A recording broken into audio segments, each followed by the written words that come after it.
que lo dejamos iniciado, nos queda solo un pedacito.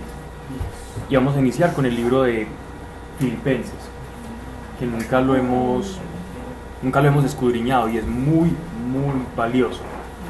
Hay muchas de las palabras que tanto decimos que a veces nos vuelven clichés o aforismos cristianos, están en la carta a los Filipenses, que es una carta que el apóstol Pablo habla con mucha emoción y con mucho amor. Y entonces vamos a darle una ojeada. Después de Filipenses vamos a irnos a un libro del Antiguo Testamento. Bien, puede ser un libro de algún profeta, o empezamos con un libro histórico como Reyes o Crónicas. Ya los leímos. Leímos una de Reyes, pero son varias. O Crónicas, en algunas Biblias está primera, segunda y tercera de Reyes, o en otras se divide Reyes y Crónicas.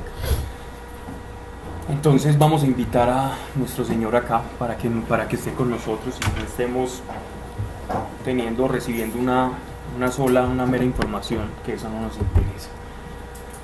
¿Quién no quiere estar con Dios acá? Padre eterno, gracias por cada vida, por cada alma aquí, cada cuerpo que está presente en esta hora, en este día, en este espacio, en esta casa. Gracias de verdad por cada corazón que está siendo transformado a la imagen de nuestro Señor, unidos en un mismo espíritu, con un mismo fin, de diferentes formas, pero con un mismo fin. Gracias por cada uno. Hoy les bendigo en el nombre del Padre, en el nombre del Hijo y en el nombre de tu Espíritu Santo, para que su vida no sea una vida ordinaria, la de ninguno, Señor. Ninguno de los que está acá va a tener una vida ordinaria. Ninguno. Todos los que están acá, Señor, permeados de tu Espíritu, están llamados a experimentar cosas que ojo no vio, oído escuchó, porque tú las has preparado para cada uno de nosotros, porque caminamos contigo, en ti y para ti. Padre, que aquí no se diga ninguna cosa que no está de acuerdo a tu voluntad, a tu consejo, a tu palabra. No nos interesa, Padre nuestro, no nos interesa hablar por hablar, aunque es agradable vernos, Señor, el eje, Señor, el centro de gravedad, el motor, el móvil, lo que marca y determina nuestra intención, eres tú aquí en medio de todos nosotros. Es el encuentro contigo y conociendo tu voluntad, sabiendo cómo piensas, cómo has actuado en el pasado, qué tienes para el futuro. De esa manera, Señor, poder responder mejor al llamado que cada uno tiene, Padre. Si se va a decir alguna cosa que no está conforme a tu voluntad, calle primeramente a quien está hablando en estos momentos, mas si es para edificarnos, que no solo sea un pensamiento o una elucubración más, sino que sea palabra de vida, que vaya al corazón y el corazón se vuelvan obras de verdad, obras de amor de verdad que nazcan del Espíritu. En el nombre de nuestro Señor Jesucristo, bienvenido seas acá, Señor, entre nosotros. Amén. Amén. Muy bien. Yo recuerdo en la última charla que dimos de Judas, la carta de Judas es una carta que solo tiene un capítulo. De hecho es la más diminuta del Antiguo Testamento, es la más escueta, pero de un contenido muy que puede ser muy polémico. Esas charlas ya están, todas las pueden descargar en YouTube, ahí está el enlace, Seba se los puede pasar, o los que la ven, para que se contextualicen y no entremos como quedando. Todas están enumeradas, están súper bien hechas. Se puede escuchar lo que las personas preguntan, las respuestas, la oración, todo. Saludos pues también a todos los que están escuchando, porque yo sé que después escuchan y por ahí reclaman uno que otro saludito. Tiene una pinta de emisora impresionante. ¿Alguien tiene algún comercial o algo que quiera pautar? Sistema de gestión de seguridad y salud en el amarilla. Vamos a hacer un Primero de este capítulo para empezar. Yo creo que solo va a terminar un poquito Judas, porque es que ya lo explicamos. De hecho, yo recuerdo que en la charla pasada nosotros ya lo habíamos terminado, ya lo habíamos dado, solo que está el 8, íbamos en el 8. Exactamente. Versículo 8. vamos por el versículo 9. Hola, está en un comercial de que... Los que se van conectando. Ay, saludos a... Es que reclaman uno que otro saludito. También estos, dejándose llevar de sus delirios, escuchemos, estemos acá. Versículo 8, para terminar. No, pero No, pero sí. Para terminar la carta de Judas. no. Pero si el versículo 8 está como en el... Sí, no, pero es que ya no queda Estamos en la nada. tercera parte, pues. Sí, pues ya queda muy poquito. Sí, pero sí estábamos ahí. También estos, bueno, vamos a hablar para contextualizarnos. ¿De cuál, Pablo? Versículo 8, solo hay un capítulo 1, verso 8. Estábamos hablando de los falsos maestros. Los falsos maestros para el apóstol Judas, este no es Judas Iscariote, sino el que llaman Judas Tadeo. Judas es una carta que se amalgama muy bien a las cartas de Pedro, primera y segunda de Pedro, que hablan del mismo contexto, el peligro que sufre la iglesia cuando se infiltran personas que enseñan lo que no es conforme a la palabra de Dios y cómo se puede desviar la iglesia por dichas, digámoslo así, como interpretaciones peregrinas de las escrituras o del evangelio, de la gracia y de la ley. Entonces hay cosas que para el apóstol tenían que estar muy claras, y es qué es la gracia, o sea, el favor inmerecido, qué es la ley y cómo la gracia y la ley, la una no excluye a la otra, ¿cierto? Sino que la una le da el sentido a la otra. La gracia es la luz que la sombra que daba la ley proyectaba, ¿cierto? Es decir, la proyección de la ley, de la luz que es la verdad, era la sombra siendo la ley, y cuando ya veía yo la imagen completa iba a encontrar la gracia que era Jesucristo. ¿Sí me hice entender o lo...? No. Ok. O sea, ¿cómo La ley es sombra. ¿Es sombra de qué? El reflejo de la luz. De lo que nosotros íbamos a recibir por gracia. La ley nos decía ser perfectos y nos daba una serie de mandatos, de leyes, de premisas que teníamos que cumplir para ser perfectos. Pero problema con el que nos encontramos cuando por nuestra propia cuenta intentamos ser perfectos en ese orden. Cuando queremos cumplir los 10 mandamientos, ¿cierto? Por nuestra propia cuenta. Amarás al Señor tu Dios con todas las fuerzas de tu mente, de tu corazón, con toda tu alma. Bueno, y cuando uno tiene cualquier cosa por encima de Dios, entonces luego yo ya no estoy cumpliendo eso. El judío de a pie sabía que la ley era muy difícil de cumplir y que cuando uno creía que estaba cumpliendo todo, fallaba en algo pequeño y así volvía todo a empezar. Entonces por eso era un ciclo de arrepentimiento y reivindicación, arrepentimiento y reivindicación, y por eso todo el sistema sacrificial. Por otro lado, entonces en ese mismo orden de ideas, la ley le demostraba al pueblo judío que no podían llegar a ser como Dios cumpliendo la ley, porque no podían cumplirla. Entonces, ¿qué hacía la ley? Demostrar la incapacidad del hombre ser santo por su propia cuenta.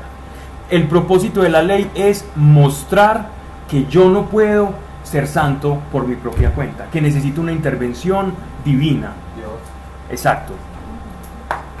Que por ley mi naturaleza caída no da la talla para cumplir la ley. Y eso es lo que dice Pablo en la carta a los Romanos. Entonces después la ley, un ayo, un tutor es alguien que enseña y prepara, que era el chico el chico romano que tenía como un profesor que se encargaba de prepararlo pues como en todos sus estudios o en arte o un oficio, era un ayo. Entonces el apóstol Pablo compara la ley con un ayo, con ese tutor que te prepara para después recibir algo, que es la mayoría de edad y la emancipación, donde ya el joven romano se podía como liberar. Entonces dice el apóstol Pablo que la ley era como ese esclavo que te hacía dependiente, pero que llegando la gracia ya te liberas de la ley, porque lo que no podías conseguir por ti mismo, alguien sí lo tuvo que conseguir, pero el que lo consiguió por ti tenía que ser solamente Dios mismo, porque él solo estaba facultado para cumplir eso, y esa es la razón de ser de la crucifixión, de la expiación y de la venida de nuestro Señor. Cumplir la ley a cabalidad, hasta el último punto y coma de la ley, para que nosotros, siendo sustituidos por Él, delante de Dios, por medio de la gracia, podamos decir: en Cristo yo cumplo la ley, por mi carne yo no la cumplo, pero en Cristo Él cumplió la ley por mí. Él pagó mi deuda, Él cumplió la ley. Por eso es que Cristo no incumplió ni un fragmento ni nada de la ley, y Él actuó conforme a la ley siempre. Y algunos dicen, bueno, Jesús, ¿cómo es que nos estás diciendo, Pablo, que Jesús actuó conforme a la ley? Si bien en los evangelios a veces dicen que Él en el día sábado oraba por los enfermos y estos se sanaban. Luego no había que guardar la ley. Entonces ahí Él no estaba infringiendo la ley. Pero entonces eso era una interpretación rabínica de la ley. Pero Jesús, que era el que estaba facultado para interpretar verdaderamente la ley, les explicaba el sentido de esa ley. Y el sentido de la ley era que el sábado estaba hecho para el hombre y no el hombre para el sábado. Es decir, el sábado o el día de reposo fue un regalo que Dios le dio al hombre porque tenía que descansar, porque era un cuerpo que se agota, que se cansa y necesita reposo. Entonces fue un mandato como un regalo mandato, porque somos tan tercos que aún a pesar de que nos den algo bueno, lo convertimos en algo malo. Y en eso habían convertido el día de reposo y habían quitado el sentido espiritual y trascendente y objetivo de Dios como un acto meramente religioso y legalista. Entonces, ahí es donde él nos explica el principio de la ley. Entonces Jesús cumplió la ley a cabalidad, pero sabía cómo cumplir la ley o cómo había sido promulgada la ley. Entonces estos valores de la ley, la gracia y todo esto eran como las premisas que fundamentaban la iglesia primitiva y que le daban como esa cohesión. Y precisamente aquí los maestros de los que nos está hablando Judas y que ya Pedro nos había hablado en su primera y segunda carta, eran personas que atacaban esos valores o principios fundamentales del ser creyente. Uno, la gracia, no por méritos, sino por lo que es, efectivamente por gracia, es decir, por un favor inmerecido, porque Dios lo quiso así y así fue. Otra es que el judío y el cristiano no eran diferentes, porque uno tiende a diferenciar el judío del cristiano. No, el judío y el cristiano son lo mismo en esencia. Somos lo mismo en esencia. El buen judío debería creer en Dios, en Jesucristo, porque eso es lo que dice la ley y eso es lo que prefigura todo el Antiguo Testamento. Entonces el verdadero judío es el que cree en Jesús. El judío que no cree en Jesús, entonces es un judío a medias. Todo judío y toda rodilla se va a tener que doblar y reconocer a Cristo para que verdaderamente él sea un judío. Como cuando, ¿recuerdan ustedes Zaqueo? Cuando estaba en el árbol, que era el hombre bajito que estaba por allá y él se monta cuando Jesús venía a predicar. ¿Qué palabras le dice nuestro Señor a Zaqueo? He aquí un judío de verdad, o un judío de corazón. Me dice, pero ¿cómo nuestro Señor dice que este es judío de verdad? Porque lo reconoció a él. Entonces, al reconocer a Cristo, todo lo que este hombre pregonaba desde su judaísmo, todo lo que este hombre hablaba, se estaba literalmente perfeccionando o se estaba visualizando y vislumbrando en Jesucristo. La razón de ser de toda su esperanza estaba en montarse en ese arbolito y ver la materialización de todas las promesas de la Escritura. Por eso era un verdadero judío, porque lo reconoció, no porque era muy buena gente y cumplía y daba limosnas, sino porque lo reconoció a él y reconoció su predicación. He ahí un verdadero judío. Un verdadero judío es aquel que reconoció a Cristo, no el que guarda el sábado, el que hace el Hanukkah, el que canta Hava Nagila Hava en círculos. Ese es un judío que necesita algo más, porque precisamente la piedra que le da sentido a su judaísmo es la piedra que lo está haciendo tropezar. Ojo, no somos jueces de los judíos, porque ellos tienen una promesa y una revelación, y es que nosotros tanto como ellos vamos a ser parte de la misma asamblea espiritual de Dios a su tiempo, y que el declive de ellos o la cerrazón de corazón de ellos ha sido para nosotros favorable y apertura para que nosotros como gentiles entráramos al reino de los cielos. ¿Ok? Entonces estamos hablando en ese contexto de los falsos maestros que judaizaban, que negaban a Cristo, también los que hablábamos de los gnósticos, que eran también como una de las razones de ser por la cual se escribió esta carta, y eran estas sectas de carácter mistérico que se dedicaban a a ver la materia como algo negativo y al espíritu como algo positivo. Y solamente la materia va a tener un triunfo final cuando sea prácticamente aniquilada por completo. O sea, para los gnósticos la materia tiene que desaparecer. Y como ellos habían escuchado el Evangelio y ya el apóstol Pablo por allá en la carta a los colosenses había dicho que Jesús vino en carne y en materia, y Juan también lo dice en su Evangelio, y el verbo de Dios se hizo hombre, la palabra en griego es carne. Entonces ellos decían, oh, ¿qué hacemos con esto? No, es que Jesús sí existió, pero el vino fue como una especie, ellos no utilizaban esta palabra, pero algo así como una especie de holograma. Ellos utilizaban otra palabra en griego, y la crucifixión fue como un holograma, eso no fue real. Jesús vino fue en espíritu, porque si él era carne no podía ser el Hijo de Dios, porque la carne es mala. ¿Sí me hago entender? Entonces para los gnósticos era eso, y muchos gnósticos simpatizaron con el cristianismo e empezaron a amalgamar, a fusionar sus teorías, digámoslo así, como todo aquello que ellos creían de los eones, de que la materia es mala y que el espíritu es bueno, de la doctrina de los arcontes. Los arcontes eran como unos seres intermedios que habían esclavizado a la humanidad y que nosotros éramos espíritus libres, y ellos nos habían hecho como una especie de Matrix, por decirlo de alguna manera. Estoy hablando en terminología moderna, ¿cierto? Ellos utilizan otras palabras. Y si me estoy volando mucho me frenan, pero era más o menos como lo que decían los gnósticos.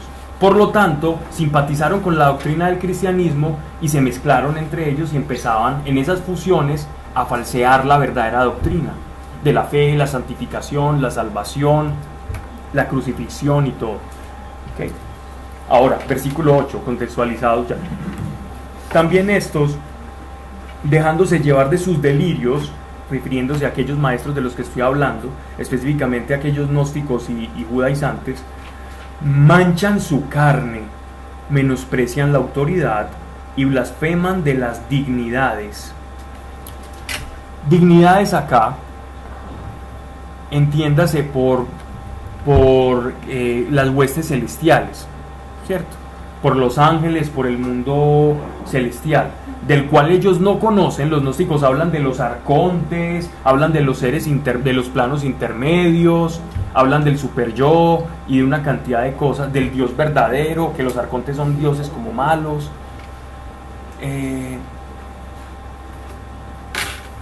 Y haciendo eso están blasfemando de la creación y de cómo Dios habla de los ángeles y de toda la estructura que Dios ha venido revelando en la Biblia y del mismo Jesucristo. Entonces por eso dice, menosprecian la autoridad de quienes son los apóstoles y están enseñando lo que Jesús les dijo que enseñaran y lo que el Espíritu Santo les revela, y blasfeman de las dignidades, de los ángeles y de todo aquello que ellos no conocen, inventándose una cosa completamente, digámoslo así, como de fairy tale, de cuento de hada. Versículo 9. El arcángel Miguel, cuando altercaba con el diablo, esto ya lo había hablado yo, ¿no? Sí. Claro que sí. El arcángel Miguel, cuando altercaba con el diablo, contendiendo sobre el cuerpo de Moisés, no se atrevió a proferir un juicio de blasfemia, sino que dijo, que el Señor te reprenda. Pero estos blasfeman de cuanto ignoran, y aun en lo que naturalmente, como brutos irracionales, conocen, en sí mismos se corrompen. Hay de ellos que han seguido la senda de Caín y se han dejado seducir del error de Balaam por la recompensa y perecieron en la rebelión de Coré. Ya habíamos explicado esto la charla pasada, y habíamos explicado también Yo creo que no, Pablo. Sí, claro. Mira. Es que esta hora de que empezamos a hablar y Mira. Cuando estaba, o sea, si hablamos Okay. Pero lo que hablamos fue de los otros ángeles, como estos El libro de Enoch. antes y todo esto, sí, porque mira que yo acá había dejado subrayado y había Pablo, llegado lo que ahorita pasa hasta es que te luego. estás confundiendo porque ese mismo día hablamos de eso, nos mencionaste este versículo de la Biblia, No, pero no habíamos llegado a uno. pero no hemos llegado ahí. Hemos hablado de los débiles y los ángeles caídos. Perfecto. Ok. Hay un libro que es del judaísmo, que es apócrifo, que refiere a esto como una especie de leyenda, ¿cierto? De leyenda judaica. Esta leyenda judaica habla sobre el cuerpo de Moisés. Cuenta que, recordemos la historia de Moisés.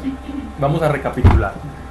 Moisés tiene un acto de ira, ¿cierto?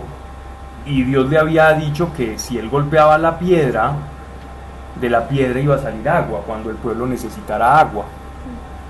Entonces el pueblo empieza a quejarse y Moisés, en un acto, digámoslo así, de desesperación, le da un golpe, pero con ira, a la piedra. Efectivamente sale agua y el pueblo bebe y glorifica y le dan gracias a Dios después de haber renegado, ¿cierto? Sin embargo, Dios a solas toma a Moisés y le dice: por cuanto has hecho esto y el pueblo te ha visto, no entrarás a la tierra prometida, ¿verdad? Y dice: pero ¿por qué Dios hizo eso con Moisés? Y era porque Moisés era el representante de él, y Dios no era un Dios de ira para con su pueblo. Moisés tenía que representar los intereses de Dios y la locución y la voz de Dios al respecto. Si Dios iba a manifestar con ira, Moisés ciertamente tenía que hablar con ira. Si Dios iba a tener clemencia del pueblo o misericordia, él tenía que hablar en misericordia. Pero Dios le dijo: dale el golpe a la piedra y agua va a salir de ella.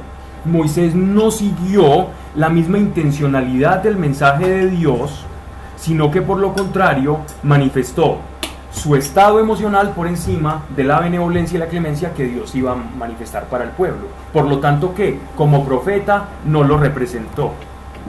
Tuvo el acto taumatúrgico milagroso del agua como señal, pero no tuvo la señal más grande, que era manifestar la clemencia y la benevolencia del Padre, que era lo que Dios quería que él manifestara. Si no me desespero yo con ellos, ¿usted por qué se va a desesperar? Si usted me tiene que representar a mí, porque es hombre, y como hombre representante del Señor no pudo entrar a la tierra prometida. Pero cuando él le dice: pero te dejaré verla desde lejos, ¿cierto? Te dejaré verla desde lejos. Pero los judíos tenían tan sagrado a Moisés, porque un hombre que vio la espalda de Dios, que es un antropomorfismo que utiliza las escrituras para referirse a que Dios pasó y él le vio la espalda, ¿cierto? No era que era la espalda de un gigante ahí de no sé cuántas hectáreas, pero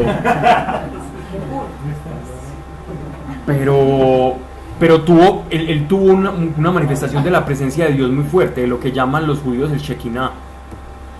Y esta manifestación para los judíos era tan fuerte, y un hombre que hablaba cara a cara con Dios y salía con el rostro luminoso, así como la transfiguración de nuestro Señor, que dentro de la apócrifa judía y los libros tipo leyenda con verdades se mezclaban. Se refería a un texto que era muy conocido para la época de nuestro Señor, y en ese texto habla que cuando Dios no le permite ver la tierra prometida y él muere, viene el ángel Miguel. Mijael significa quien como Dios, ese significa el nombre Miguel. Viene a contender con el cuerpo de Moisés, porque era un hombre que había visto a Dios, era un hombre santo y tenía que ser como enterrado. Y como en las escrituras no dice qué pasó con el cuerpo, entonces eso dejó como un vacío que permitió muchas leyendas. O puede ser real, porque aquí lo está diciendo Judas, ¿cierto? Pero entró como dentro de la leyenda del judaísmo. Y lo que está queriendo resaltar Judas acá es que mire que estos tipos que hablan que de los arcontes, y estos gnósticos que hablan de que estos son los ángeles, que Jesús era un ser que vino desde la séptima realidad y que vino a emanciparnos de la realidad nefasta de la materia y todo eso, dice: esta gente está hablando de lo que no conoce, que incluso insultando a los seres celestiales y a los ángeles. Y miren la actitud que incluso tuvo el ángel Miguel, siendo quien es Miguel, ni siquiera blasfemó o ni siquiera habló fuerte en contra de Satanás, sino que le dijo: Dios te reprenda. ¿A qué se refiere? A que incluso los mismos ángeles, con los seres caídos, dejan el juicio a Dios. ¿Sí ven? Y estos ya están juzgando que los arcontes, que una cantidad de cosas de las que no conocen. Eso es una manera de expresar la fantasía en los que estaban viviendo ellos con un ejemplo de un libro que ellos consideraban sagrados dentro de la apócrifa judía. Pablo, Vela. Salió como de la nada. Pablo, yo una pregunta. Entonces, uno también se debe cuidar como que le dice al diablo. Sí. Sí, y uno que le puede decir al diablo. Por ejemplo, yo lo maldigo. No lo puedo maldecir. Más. Sí. A ver, yo creo que aquí en este versículo hay un ejemplo. Yo creo que hay gente que dice que te pisoteo y que te hago yo no sé qué y yo no sé cuántas. ¿Para qué? Miremos quién es nuestro maestro por excelencia. Mire en los evangelios cómo él expulsó a los demonios. Mire cómo lo hizo y aprendamos del maestro si tenemos alguna duda. Y él nunca dijo: te ato, te amordazo, te entierro, te pisoteo, te escupo. Si no lo hace el maestro, entonces nosotros ¿qué estamos haciendo? Entonces que lo juzgue Dios. La una siempre dice así. ¿Cómo? Que lo juzgue Dios. Que lo reprende. Sí, es que nosotros no podemos juzgarlo, es que nosotros no venimos a este mundo a ser jueces de nada. Sí, claro, si se reprende. Si se reprende. Se le echa afuera, simplemente estás quitándole porque tenés autoridad, pero que tu autoridad sea la autoridad que Dios te encomendó, id y expulsad, pero no más. Pues pero No pisotear. No, y reprenderlo no es regañarlo, pues. Sí, no reprender es sacarlo de donde no le corresponde. Que lo castigue y todo. No, pero uno sí le puede decir que él está debajo de sus pies, porque pues uno me siente a mí para saber que él es más bajo, pues como menos importante pues que el espíritu. Nada.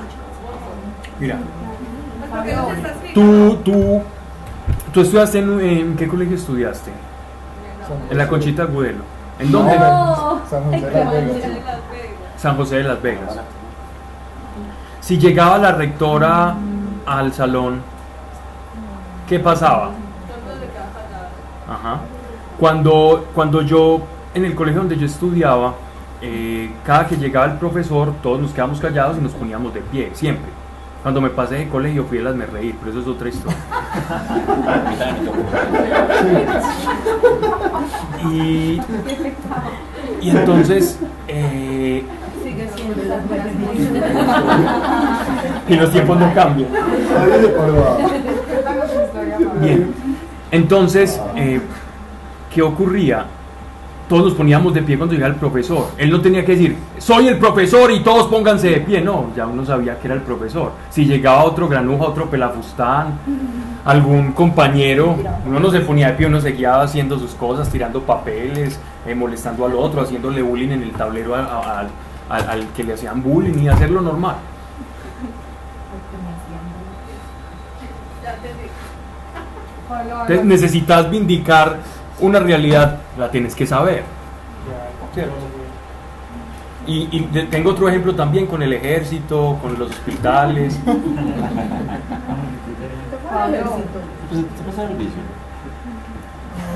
Pablo, además alguna vez también lo que hice en la clase fue alguien que hizo esa pregunta, lo que hizo fue como si ahí mismo, o sea, ni el mismo ángel lo hizo, como lo vamos a hacer nosotros. Es que ese es el ejemplo. Y hablar de realidades que no conocemos. Hagamos lo que Jesús nos dijo que hiciéramos, y a menos que el Espíritu nos vaya mostrando otras cosas. Dime.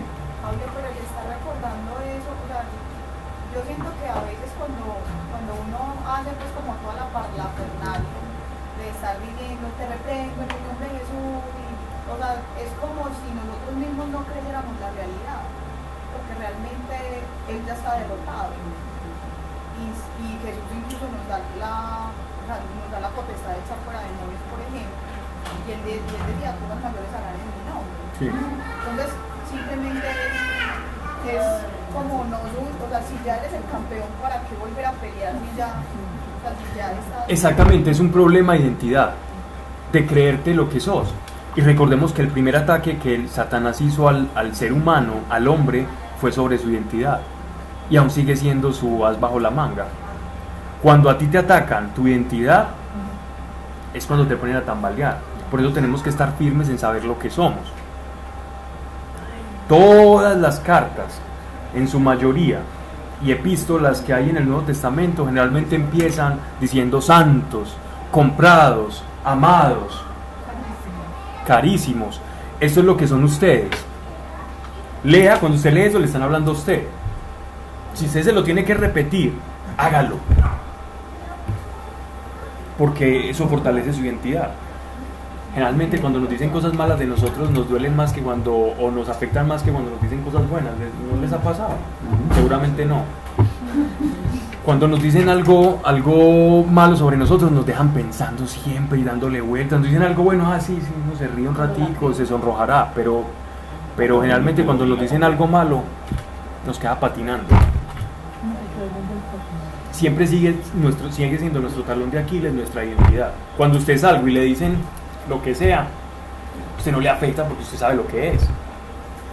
Entonces, que sepamos lo que es una herramienta muy buena para resistir los ataques del enemigo. La armadura de la fe, ¿no? Y que no sea fe saber lo que somos, que no sea una fe, porque la fe es una expectativa, que sea simplemente una certeza ya nata, natural, así como sabes que te levantaste, que te despertaste, que desayunaste y todo lo usaste, que así sea con la identidad en Cristo, que sea como nuestra vestimenta, nuestra prenda.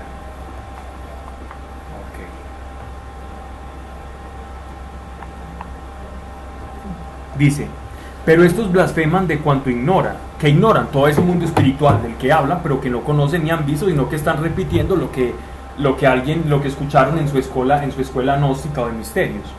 Y aún en lo que naturalmente, como brutos irracionales, conocen, es decir, lo que han escuchado en la predicación, pero que han deformado con eso. Judas sí no se guarda nada para sí. Judas sí les dice de una vez brutos irracionales. Conocen, en eso mismo se corrompe. Hay de ellos que han seguido la senda de Caín y se dejaron seducir del error de Balaam. Balaam es un personaje muy famoso. Caín, todos sabemos cuál fue como la maldición de Caín y el problema de Caín, ¿cierto? Que fue la envidia. Y por otro lado, Balaam, que era un profeta de Baal-peor. Baal-peor era una deidad cananea, y este hombre quería profetizar en contra de Israel, ¿cierto? Entonces terminó profetizando en contra de sí mismo. Eso es lo que él está diciendo. Ellos reconocen el evangelio hasta cierto punto, pero terminan cometiendo el mismo error de Balaam, que es profetizar en contra de sí mismos. Por la recompensa, y perecieron en la rebelión de Coré. La rebelión de Coré es aquella donde en el Éxodo se abre una zanja grande que abre Dios cuando aquellos sienten miedo y empiezan a intimidar a los otros, y eso se lleva a una gran porción de los israelitas, purificando como los que iban a llegar a la tierra prometida. Muy fuerte sí, pero no sabemos cómo eran. Si Dios lo hizo, era necesario. Y habría que entrar pues como a examinar más de lleno ese pasaje, pero yo creo que ahí nos quedaríamos mucho tiempo. Ya cuando estudiemos, si volvemos a estudiar el Éxodo, podremos hacerlo, que es bien interesante. El Éxodo es un libro muy, muy ameno para estudiar, para leer, estudiar, ¿no? 12, verso 12. Estos son deshonra de vuestros ágapes. Ágape, entiéndase, ágape como la cena y las reuniones de fraternidad, coinonías que tenían en las casas o las iglesias. Las iglesias eran en casas, ¿no? Banquetean con vosotros sin vergüenza, apacentándose a sí mismos. Son nubes sin agua, arrastradas por los vientos, árboles tardíos sin fruto, 2 veces muertos, desarraigados, olas bravas del mar, que arrojan la espuma de sus impurezas, astros errantes, a los cuales está reservado el orco tenebroso para siempre. Orco es prisión, pues es el cadalso, la prisión, la cárcel.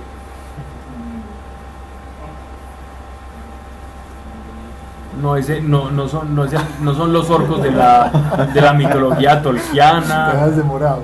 Ah, pues que por allá escuché ya que estaban. Para ejercer un juicio contra todos y convencer a todos los impíos de todas las impiedades que cometieron y de todas las crudezas que contra él hablaron los pecadores impíos. Estos son murmuradores, querellosos. Querellosos son alguien que que gusta pelear, problemático, quisquilloso, con el que todo el mundo siempre tiene problemas. Que viven según sus pasiones, cuya boca habla con soberbia, que por interés fingen admirar a las personas. Pero O sea, unos hasta el aduladores. 14. De ellos también profetizó el séptimo desde Adán, Enoc, cuando dijo: he aquí que viene el Señor con sus santas miriadas, para ejercer un juicio contra todos y convencer a todos los impíos de todas las impiedades. ¿Ok?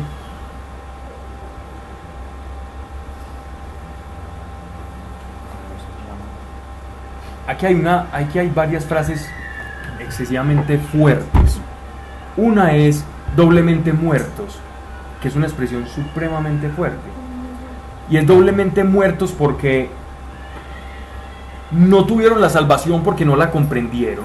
Es decir, ellos tuvieron fe en otra cosa que no era la salvación. Y creen ser salvados. O sea, por un lado no se salvan porque no es la salvación la que ellos creyeron que iban a recibir, eso no es la fe. Y por otro lado van a estar doblemente muertos porque están reivindicándose en su error. Entonces, en esa expresión, el apóstol Judas habla que están doblemente muertos. Cuando yo estoy en una posición con es decir, yo digo, no, es que Jesús no existió, Jesús fue un buen hombre, pero no existió como Dios, sino que vino y nos dio ejemplo y fundó una iglesia, y yo soy cristiano y hago todo como Jesús dijo y Él es el maestro, pero yo no creo que ni Él murió por mis pecados y que no resucitó, que la resurrección es una especie de analogía, que Él iba a resucitar en su mensaje, en cada uno de nosotros, y que eso iba a trascender en el tiempo, y yo soy muy buena gente, y yo predico, y muy bonito y todo. Ese es una persona doblemente muerta, porque está yendo en contra del principio del Evangelio, que lo habíamos leído en Pedro, ¿cierto? No, en Pedro no, me equivoco. Cuando el apóstol Pablo dice: si no predico a Cristo resucitado, siendo testigo de Cristo resucitado, vana es nuestra fe, vana es nuestra esperanza.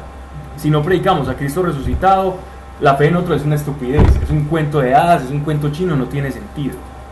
Entonces, todo aquel que niegue la resurrección es una persona que no tiene fe, es un simpatizante, doblemente muerto, porque va a seguir, primero, negando, nunca tuvo una verdadera conversión. El Espíritu Santo nunca va a aceptar que alguien diga, o que alguien que lo ha recibido diga que Cristo nunca resucitó. Eso es una inequívoca razón para saber que alguien no ha recibido el Espíritu Santo, ni lejos.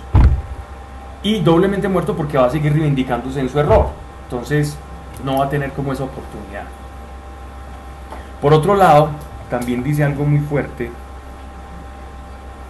de la profecía de Enoc, que dice: he aquí, otra vez parafraseando el libro de Enoc, que ya nos había hablado sobre los ángeles caídos cuando se mezclaron con las hijas de los hombres. He aquí que viene el Señor con sus santas miriadas, para ejercer un juicio contra todos y convencer a todos los impíos de todas las impiedades que cometieron. Se está refiriendo que esa profecía de Enoc se cumple en todos aquellos que han desviado la revelación de Dios. Porque el ser humano, bien ciego que está, y cuando llega la luz, llegan otros a intentar opacar esa luz. Hay de aquellos que hacen eso, que cuando viene la luz de Dios e ilumina a los seres humanos, a los hombres, otros intentan desviar esa luz o poner otra linterna propia o corromper eso, ¿no? Sigamos.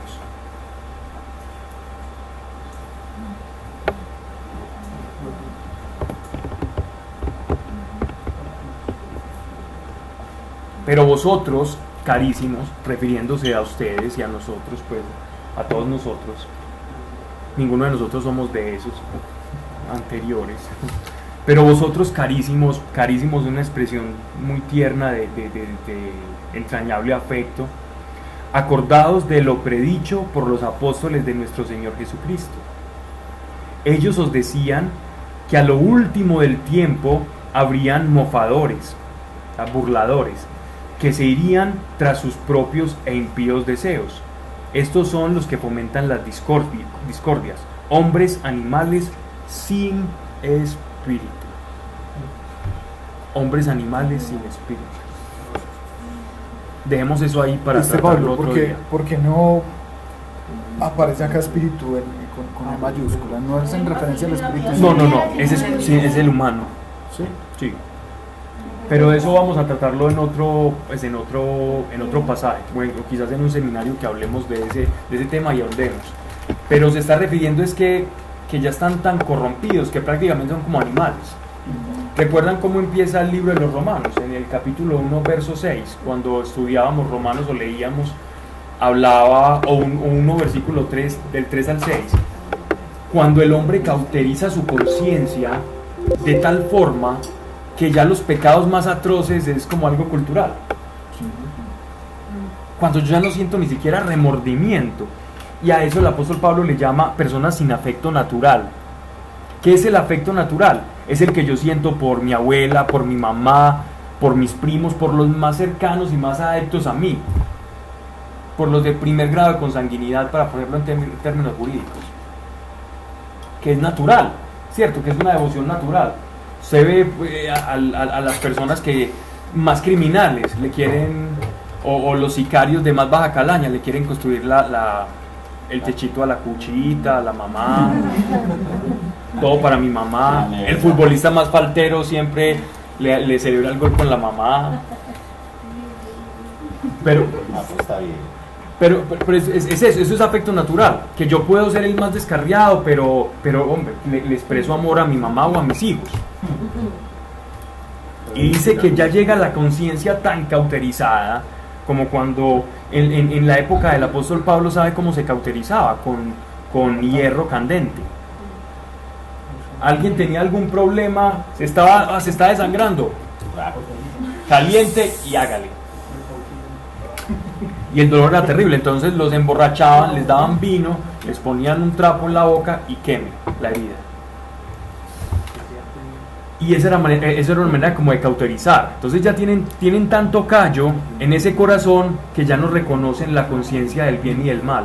A eso se refiere hombre sin espíritu, pero también algo más que después hablaremos. Sin espíritu en E minúscula. O sea, el espíritu del hombre, no el Espíritu Santo. Me aparece con E mayúscula. No compren Biblia.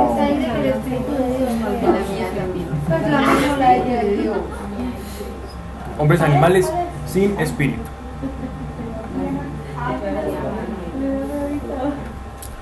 Ok. Pero vosotros, versículo 20, carísimos, nuevamente nosotros, edificándoos para vuestra santísima fe, orando en el Espíritu en mayúscula, en el Espíritu Santo, conservaos en el amor de Dios, esperando la misericordia de nuestro Señor Jesucristo para la vida eterna. Cuanto a aquellos, a unos reprendedlos, pues que todavía vacilan, a otros salvadlos, arrancándolos del fuego, de los otros compadeceos con temor, execrando hasta la túnica contaminada por su carne.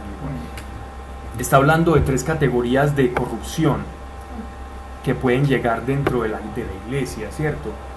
Los que vacilan y están llenos de dudas, y es que yo creo y yo hago esto, pero es que yo no sé, ¿quién me explica? Donde él dice. Y entonces yo hacía por eso, cuanto a aquellos, reprenderlos o exhortarlos. Pues que todavía vacilan, que todavía dicen, no, es que a mí me contaron y es que yo creo que yo en la vida pasada yo fui Cleopatra, o yo fui Napoleón, o yo fui un centurión romano. ¿Ya? Y te dicen, no, y yo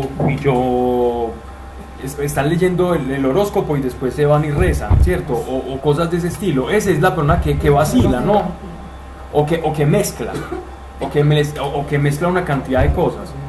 Esa persona no es que esté perdida, pero sí dice, cuanto a aquellos a unos reprenderlos, pues que todavía vacilan, que no están contaminados, sino que están vacilando por aquí, por allá, picando de un lado para otro. Pero hay fe en su corazón, lo que pasa es que está turbia. Pero Pablo, uno ahí,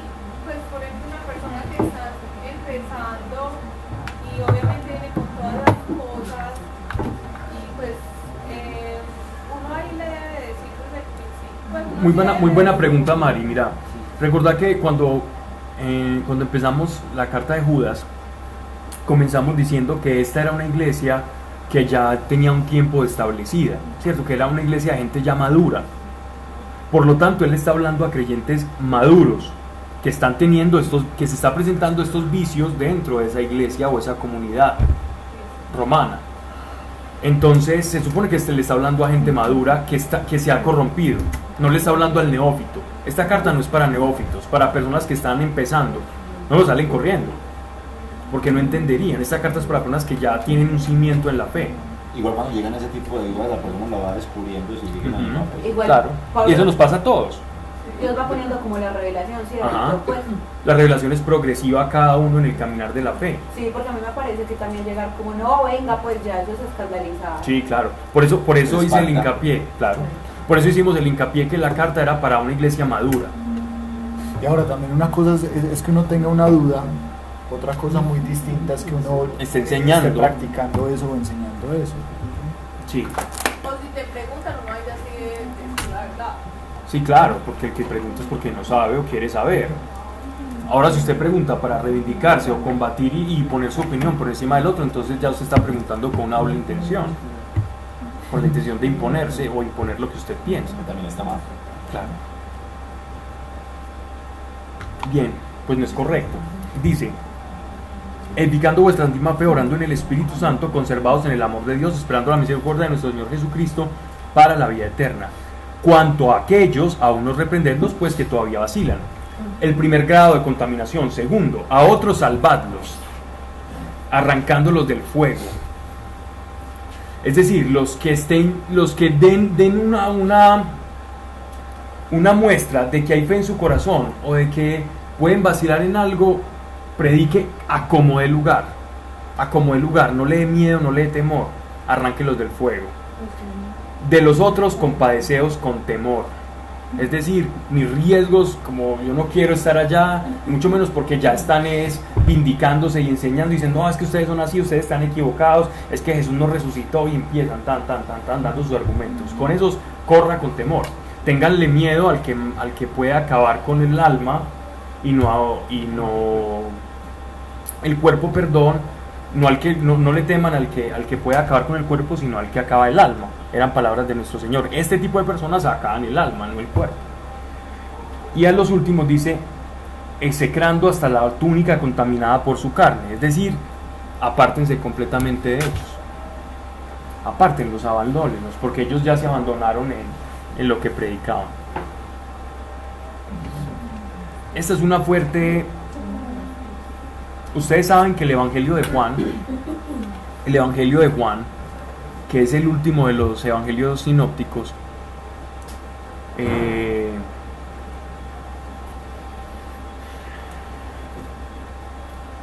el Evangelio de Juan fue escrito precisamente por este tipo de personas.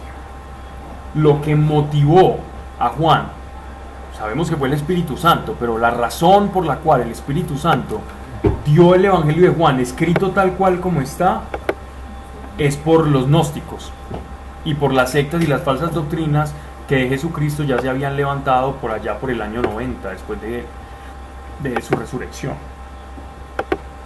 Por eso el prólogo famoso de Juan, y en el principio era el verbo, y el verbo estaba con Dios, y el verbo era Dios, y el verbo se hizo carne y habitó entre nosotros, como una respuesta a todos aquellos que negaban la divinidad de nuestro Señor Jesucristo.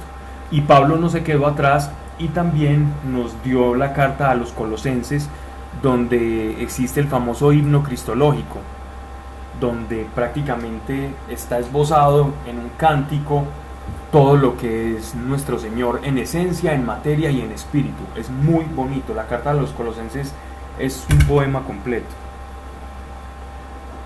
24. A aquel que puede guardaros sin pecado y haceros ante su gloria irreprensibles con alegría. El solo Dios, Salvador nuestro, por Jesucristo nuestro Señor, sea la gloria, la magnificencia, el imperio y la potestad desde antes de los siglos, ahora y por todos los siglos. Amén.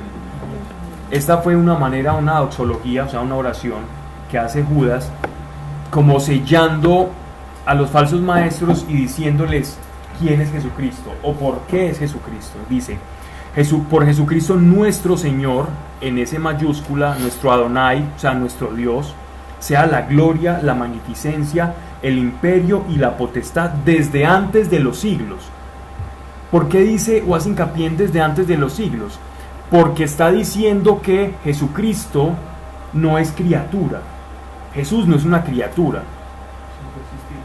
Exacto. ¿Qué es una criatura? Es algo que es creado, que tiene un creador. Una criatura tiene un creador, pero se llama criatura, producto de o creado. Jesucristo no fue creado. Jesucristo se manifestó en este mundo, pero Él tenía ya una preexistencia. Él existía antes de. Él siempre ha existido, Él es eterno. Él simplemente se manifestó en un tiempo y en un espacio, pero Él ya existía antes de. Entonces por eso dice, y la potestad desde antes de los siglos, ahora y por todos los siglos, amén.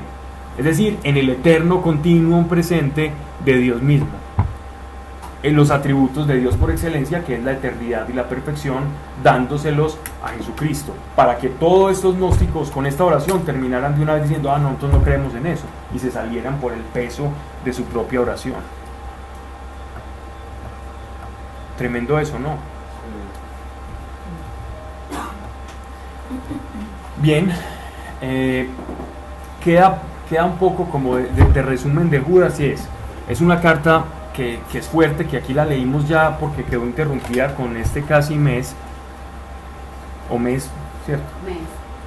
Con este mes que pasó, pero se refería sobre todo ya a una iglesia en un estado, estamos hablando casi llegando al año 100, donde ya habían entrado pequeñas zorras que habían deformado en algunos círculos de la iglesia la verdadera fe, ¿cierto? Y entonces precisamente lo que nos está pidiendo o lo que nos está diciendo Judas es que nos tenemos que guardar nosotros como iglesia de permitir eso, ya, de permitir como esas doctrinas engañosas y de cuidarnos mucho. ¿Y cuál es la mejor forma de uno prevenir eso? Sabiendo lo que el Señor dice, lo que está establecido, lo que Él ha escrito, lo que su revelación. Si yo tengo la revelación clara, entonces no me voy a desviar.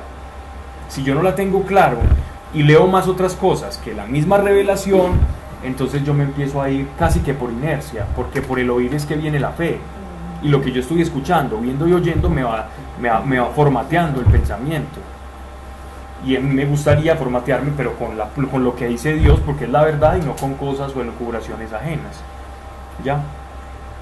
Y en eso radica un poco más, un poco menos la carta de Judas. Quienes no estuvieron, solo tuvimos, no sé si fue una charla de la carta de Judas o dos.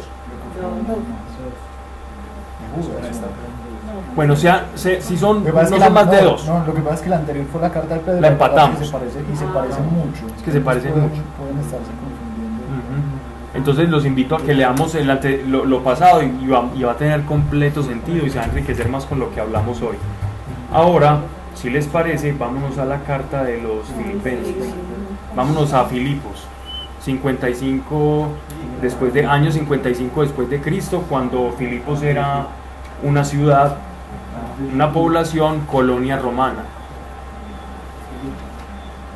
Filipos o los filipenses es porque vienen de Filipo, es el gentilicio de aquellos que pertenecen a Filipos.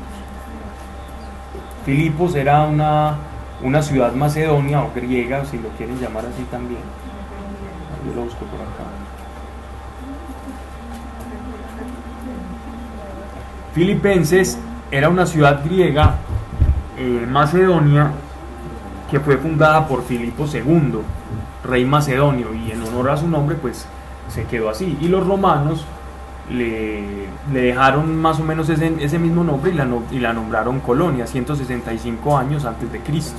Era una colonia romana 165 años antes de Cristo, y estaba como atravesaba por un río, la atravesaba, había otro río que la circundaba, y minas de oro, muchas fuentes de agua hídricas y minas de oro. Entonces fue una ciudad que le prestó mucho servicio económico o mucho tributo al Imperio Romano, de tal manera que poco a poco se fueron ganando como ciertos privilegios para los romanos. Siendo colonia, llegaron casi hasta tener el mismo estatus de un ciudadano romano.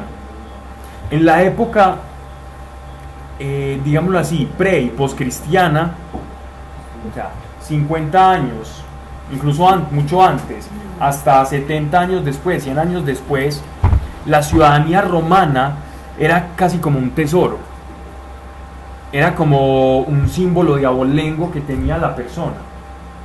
Es como cuando usted viene de aquí y ay, me dieron la visa y yo tengo visa y me dieron la ciudadanía estadounidense y usted se siente pues como de primera clase porque es ciudadano americano y tiene visa, o me dieron la visa suiza y tiene el mundo a sus pies, puede entrar a todos los países.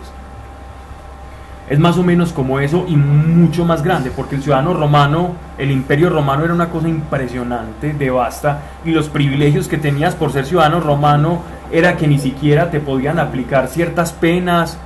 Siendo romano podías casi que abusar de las gentes y de los demás, y que a vos no te juzgaran, o si te juzgaban de una manera muy laxa, porque tenías la dignidad de ser un ciudadano romano. A esa ciudadanía es que el apóstol Pablo muchas veces apela para poderse salvar de esas escaramuzas en las que se metía con los judíos. Entonces él apelaba a su ciudadanía romana, y recuerden cuando él apeló, cuando veíamos Hechos de los Apóstoles, que apelando como ciudadano romano incluso podía ir hasta la instancia de irse a hablar con el mismo César y que el César lo juzgara, que los augustos lo juzgaran a él. Ese era uno de los privilegios del ser ciudadano romano, que el apóstol Pablo sabía que tenía que ir a Roma, y apelando a eso es que él llega a Roma. Precisamente su viaje a Roma fue movido por su propia ciudadanía, que seguramente su padre, que había sido comerciante, la había adquirido por un precio excesivamente alto. La corrupción no es de ahora. Bien. Y ya, me perdí hablando de historia de Filipos. Bueno, ¿qué tenemos? Esta carta a los filipenses fue más o menos escrita entre el año 50 a 55 después de Cristo, cuando Filipos gozaba ya de una ciudadanía romana, una casi ciudadanía.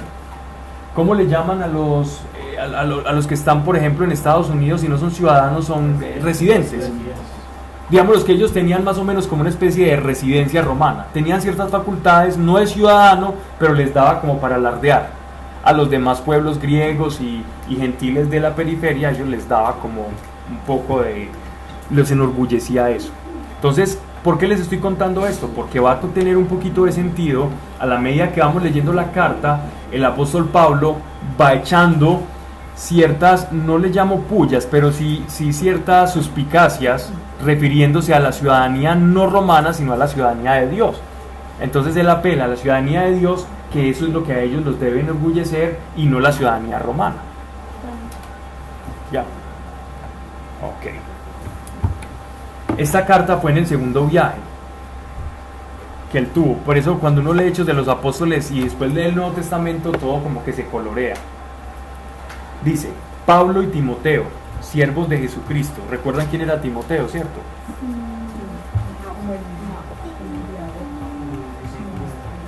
Timoteo fue como el encargado, o fue como el sucesor del apóstol Pablo.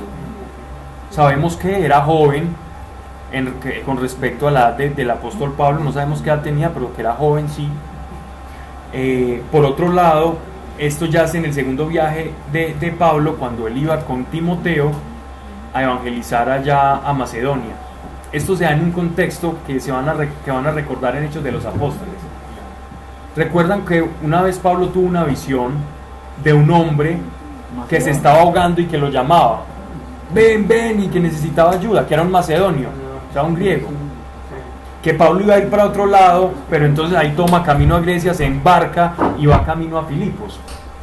Eso fue precisamente donde se fundó esta ciudad. Entonces sabemos que esta ciudad, esta carta a los filipenses, esta iglesia de los filipenses, fue fundada directamente por el apóstol Pablo. Fue una iglesia completamente permeada de la predicación del apóstol Pablo. O sea, tenía la doctrina y de la gracia con una claridad, y de la libertad en Cristo con una claridad que pocas iglesias gozaban de ella. Aquí, ahí él también tuvo un incidente. El incidente de aquella chica, él se encuentra con una chica que vendía lidia, que vendía púrpura, ¿cierto? Y que los reciben y se bautizan en su casa, que eran de una sinagoga. Él va a predicar en una sinagoga y ahí se encuentra con esta chica y su casa se bautizan y se convierten, y él hace tanto afecto con ellos que él iba a ir de paso, pero lo quisieron tanto en esa casa que a él le toca quedarse. Y ahí se forma una iglesia muy muy bonita que él va siempre a llevar en sus cartas y en su corazón, porque fue una iglesia directamente fundada por el apóstol Pablo. De estas iglesias hay muchos vestigios. De hecho hay unas ruinas que se encontraron más o menos como del año 265, donde un obispo de Filipos hizo una inscripción precisamente como en la casa que se supone que fue la casa de esta mujer donde fue esa primera iglesia, y hay una inscripción griega muy bonita como en un mosaico, parecida como a Confama de los años 70, que son como esos azulejitos, así hacían, como los griegos tenían como esas, como las pirámides de la oriental, o como cuando uno va subiendo palmas y ve unos dibujitos ahí como de colanta donde promocionan, ¿han visto? Los de contención. De contención, que ponen el muro de contención. Ese tipo de arte era muy de corte griego macedonio, y era así como en grabadito en las piedras, como azulejo. De ceras, ¿Mm? de ceras. Iluminación. Muy bien. Bueno, y se dice incluso que el apóstol Pablo en su tumba, en la tumba que se presume que es la de él, que está allá en Roma, está una inscripción que la vamos a leer ahorita de la carta de los tesalonicenses, como una especie de epitafio.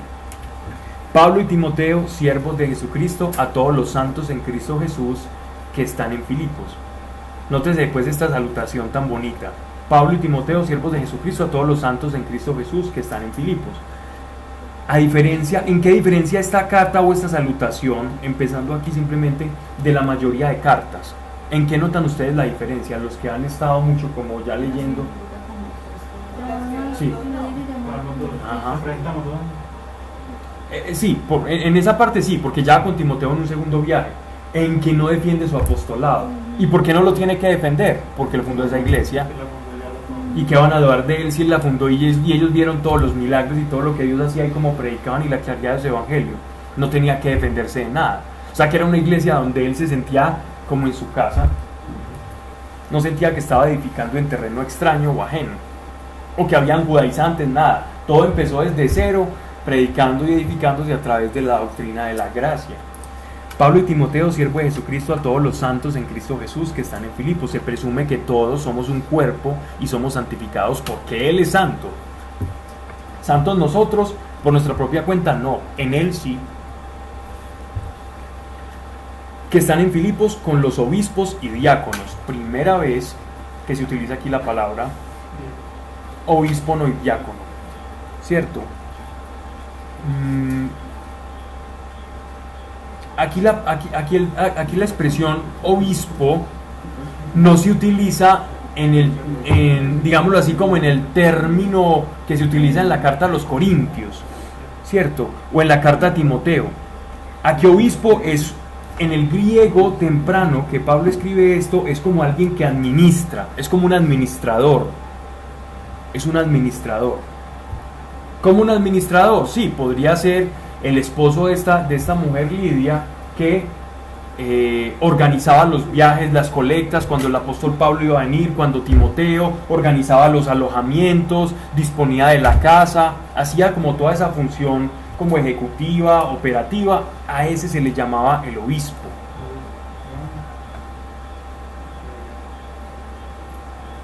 La palabra que se utiliza aquí en griego para obispo es presbiteroi, del que viene presbítero, presbiterio, presbítero, anciano u obispo, que después se va desarrollando conforme va pasando el tiempo y la iglesia se va extendiendo. El significado de obispo y diácono va teniendo como otro significado, ¿no? O va adquiriendo otro matiz.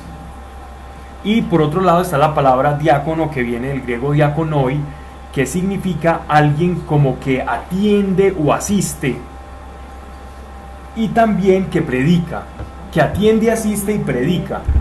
Un diácono hoy podía ser alguien que tenía la capacidad de, cuando el apóstol Pablo se iba, por ejemplo, y ya fundaban la iglesia, él se encargaba de la predicación y de las colectas para los pobres, porque las iglesias siempre hacían eso, hacían colectas y ayudaban a los pobres y predicaban.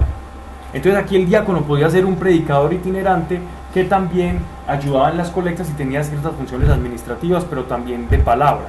Es decir, cuando digo palabra es de predicación, de homilía. ¿Okay? Como digo, esto es una manera muy temprana todavía para hablar del obispo como se entiende ya en la iglesia en primitiva más madura, y del diácono como se entiende en la iglesia más madura. Aquí estamos hablando apenas del año 50-55. ¿Cierto? Una iglesia madura como la Carta de Judas, ya estamos hablando de un año 70 para arriba. Verso 2: la gracia y la paz con vosotros de parte de Dios nuestro Padre y del Señor Jesucristo. Siempre el Padre y el Señor Jesucristo. La gracia y la paz, o sea, el favor y la paz. Cuando a veces nosotros nos tomamos muy a la ligera las oraciones, pero cuando estas personas les llegaba, por ejemplo, una epístola, una carta de parte de los apóstoles, era como si uno tuviera 8 años y ya faltaban 5 para las 12 del 24. Más o menos esa era como la expectativa de ellos, porque iban a recibir, ¿qué nos va a decir Dios? ¿Qué nos va a decir Dios? ¿Qué nos va a mostrar? Y el que estaba muy mal parqueado por ahí era ahí, sufriendo a ver si seré yo Señor. Pero igual había una expectación tremenda por las cartas de los apóstoles. Era el alimento que ellos se saboreaban, por la comunión tan íntima que del apóstol y la autoridad se desprendía de parte de Dios. No que en ellos no hubiese una relación con el Espíritu Santo, que es cierto, sí la había, pero eso era lo que representaban estas cartas para ellos, era alimento. Tanto así que gracias al valor que tenían esas cartas es que nosotros las tenemos en nuestro canon de las Escrituras, porque se conservaban como los caramelos, como las laminitas de chocolatina y pues que se pasan los pelados y que coleccionan. Entonces de una iglesia le pasaban esta a otra iglesia y así, ellos hacían eso y así se conservaba, porque igual era palabra de Dios y revelación. Pese a que hacía un énfasis en una problemática de una iglesia, le servía extensivamente a todas las iglesias, porque el ser humano es igual en todas partes. Los mismos errores de la iglesia primitiva los cometemos nosotros ahora. A veces tendemos a idealizar mucho la iglesia primitiva, pero caemos en los mismos errores, siempre, vez tras vez, y que nos sirvan como ejemplo para no repetirlos. La gracia y la paz, entonces a veces oramos a la ligera, pero cuando uno dice paz, que lo diga sabiendo qué es lo que está diciendo, que cuando demos la paz sepamos qué paz es la que estamos dando, que no es la paz como te deseo buena aventura, que te vaya bien, qué rico, hombre, así como una muletilla. No desperdicies algo que tienes por dentro, que por el Espíritu estás facultado para dar la paz, porque eso nos lo dice nuestro Señor en el Evangelio. No lo digas por decir, dilo porque realmente cuando lo digas estás dando la paz. ¿Y qué es la paz? Que el camino entre Dios y los hombres está expedito, está derecho, recto, como un lisadero. Eso es la verdadera, eso es lo que significa paz. Paz no significa que no hayan preocupaciones.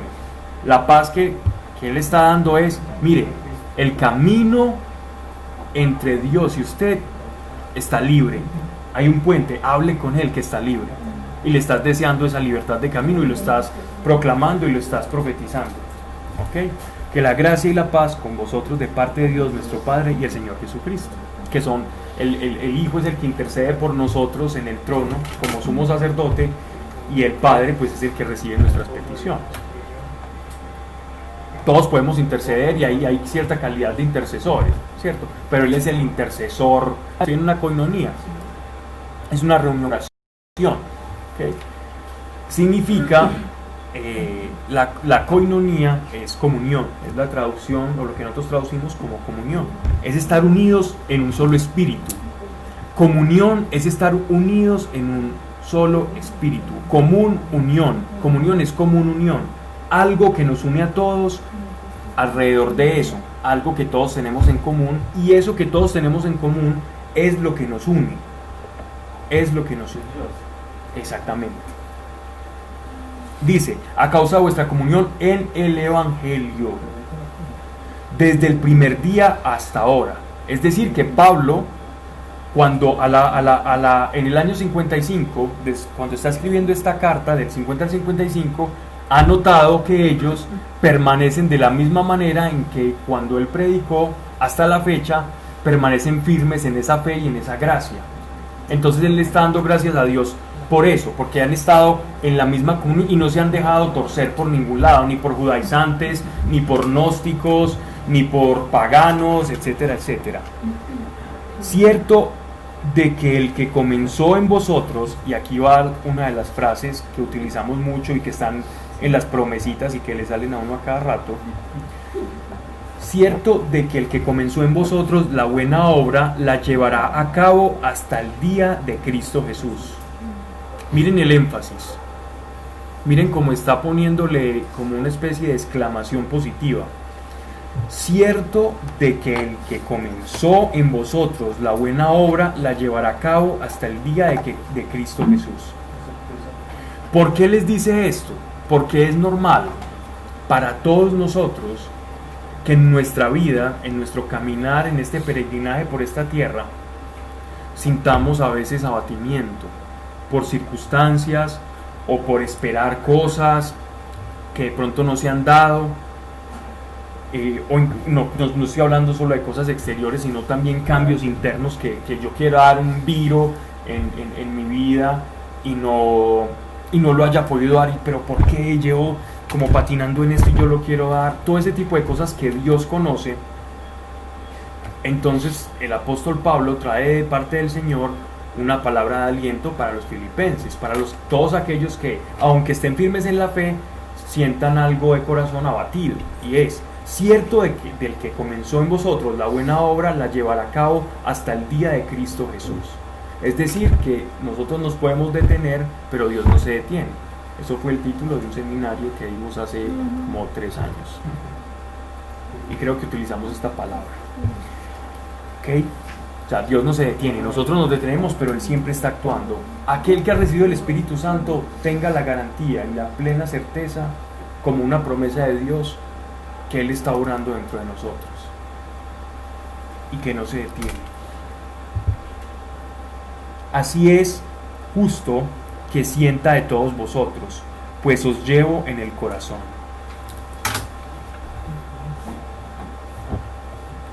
Y tanto en mis prisiones como en la defensa y confirmación del Evangelio. Ya Pablo había sido apresado, había apelado al César cuando está escribiendo esta carta, ¿ya? Y confirmación del Evangelio, sois todos participantes de mi vida. Esa es una palabra que suena un poco extraña. Es porque al permanecer ellos en la predicación del apóstol Pablo, mientras Pablo está encarcelado, es como si ellos no se separan de esa predicación y esa revelación que han recibido de Dios y la han mantenido pura. Ellos están participando de la misma gracia, del mismo favor de Dios que el Señor le ha revelado al apóstol Pablo y del cual él se nutre. Entonces es como si todos estuviéramos unidos, tanto el que te predicó, el que te evangelizó, al que evangelizas, al que le hagas una transferencia por medio de la predicación del reino de los cielos y del Espíritu Santo, queda unido a ti casi que en una unión espiritual, y de las mismas gracias que uno en el cuerpo recibe, todos los del cuerpo también reciben. Y a veces nos terminamos pareciendo mucho en nuestra manera de predicar y hablar y ver el Evangelio, porque somos llamados en una común gracia y en una común revelación. Dice, sois todos participantes de mi gracia. Testigo me es Dios de cuánto os amo a todos en las entrañas de Cristo Jesús. Miren estas palabras que usa el apóstol Pablo.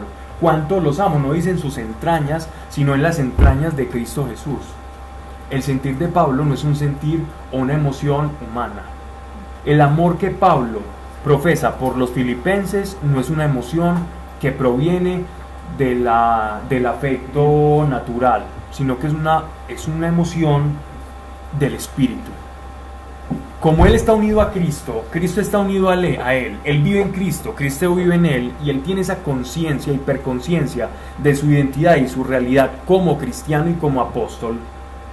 Está sintiendo lo que Cristo, o parte de lo que Cristo está sintiendo por los filipenses, y se permite decir, se permite decir: testigo me es Dios de cuánto os amo a todos en las entrañas de Cristo Jesús, porque en el cuerpo todos estamos unidos. Y por esto ruego que vuestra caridad crezca más y más en conocimiento y en toda discreción, para que sepáis discernir lo mejor y seáis puros e irreprensibles para el día de Cristo, o sea, para la parucía, para la segunda venida. ¿Qué es irreprensibles en este orden de ideas? Que guarden puro lo que se les ha enseñado, y no lo distorsionen. Llenos de frutos de justicia por Jesucristo, para gloria y alabanza de Dios. Llenos de frutos de justicia para Jesucristo, por gloria y alabanza de Dios. Miren, aquí el apóstol Pablo está utilizando dos imágenes. Una, nosotros somos un cuerpo que estamos unidos por Cristo, e incluso podemos sentir en Cristo por los demás. Podemos amar en Cristo, unidos a Cristo por los demás. Puedo ver al otro, al semejante, al prójimo, no en mis emociones, sino a través de las emociones de Dios mismo en mí. Puedo llegar a eso, es algo que nos está enseñando el apóstol Pablo. Y otra cosa que nos está enseñando es que la iglesia, nosotros estamos llamados, como miembros de la iglesia, nutridos de la savia que es Cristo, a producir una cierta calidad de frutos que representan o tienen la misma cualidad de aquella semilla que fue implantada en mí, que es Cristo. Entonces el fruto produce la cualidad de aquella semilla que germinó dentro del terreno que representamos cada uno de nosotros. Ahora tengo una pregunta por más como técnica. A ver. Esta Biblia dice: colmados de frutos de justicia por Jesucristo, a gloria y Lord. L-O-O-L. Alabanza, es una manera, la tuya es como una versión del castellano antiguo, es una manera como majestática para representar majestad de algo, o como se le hablaba a la realeza anteriormente en la lengua castellana. Como la expresión que dicen mucho en Boyacá o en Bogotá, que es su merced. Vamos, su merced. Esta expresión su merced, esa expresión su...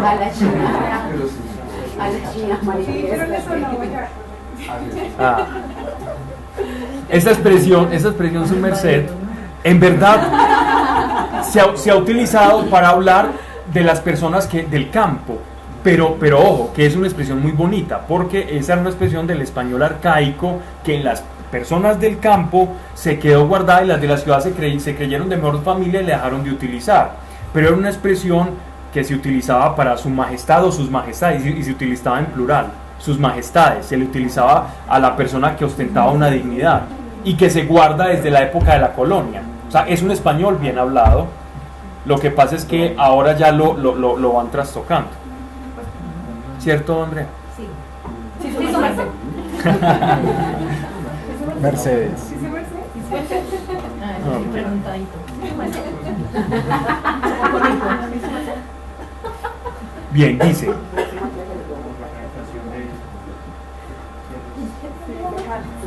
entonces nosotros representamos esos frutos. Nosotros vamos a ser juzgados de dos formas. Una es el juicio personal de nuestras transgresiones personales, y la otra va a ser conforme a los frutos que damos. Si yo tengo la simiente de Dios dentro de mí, sellada con el bautismo, en agua y en fuego, en el agua, en el bautismo de inmersión, y en el fuego, en el Espíritu Santo,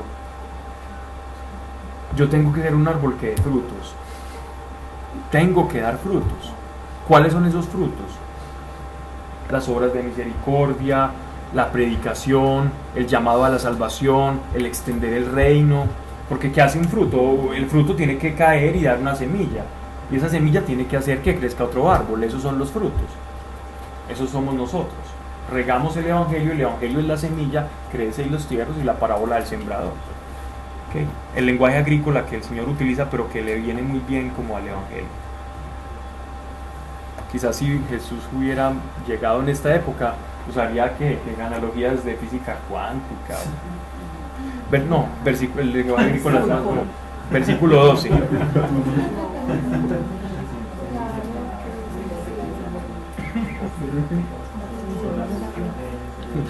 La materia no se crea ni se destruye. Perdón, versículo 12. Y quiero que sepáis, hermanos, que mi situación ha contribuido al progreso del Evangelio. ¿Cuál situación? La cárcel. Los encarcelamientos han contribuido. De manera que en todo el pretorio y a todos los demás se ha hecho patente cómo llevo mis cadenas por Cristo. Vamos a explicar esta expresión un poquito como de carácter oscuro, pero en verdad no es oscuro. ¿Por qué dice esto? Que sepáis que mi situación ha contribuido al progreso del Evangelio. Esta expresión que él dice pretorio, si ustedes buscan pretorio, el pretorio ha tenido a lo largo de la historia en los romanos muchas significaciones.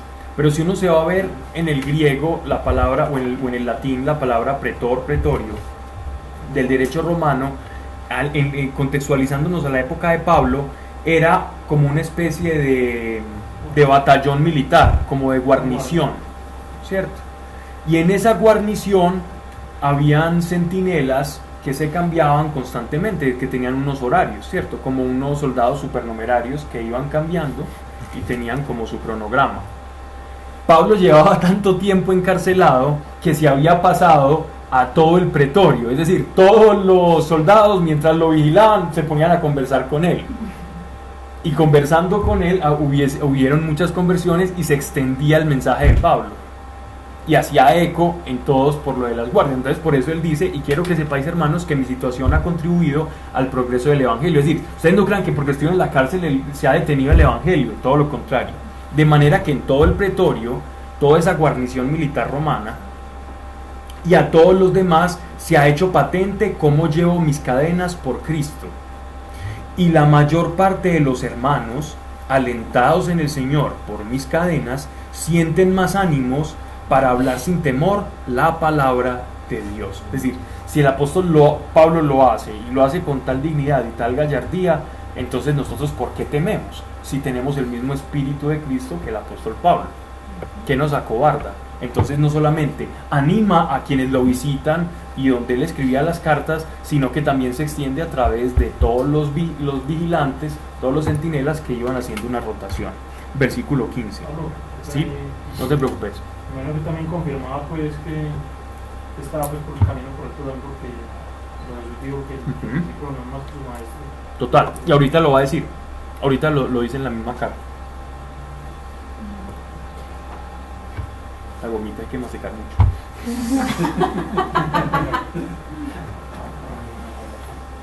Verdad es que algunos predican a Cristo por espíritu de envidia y competencia.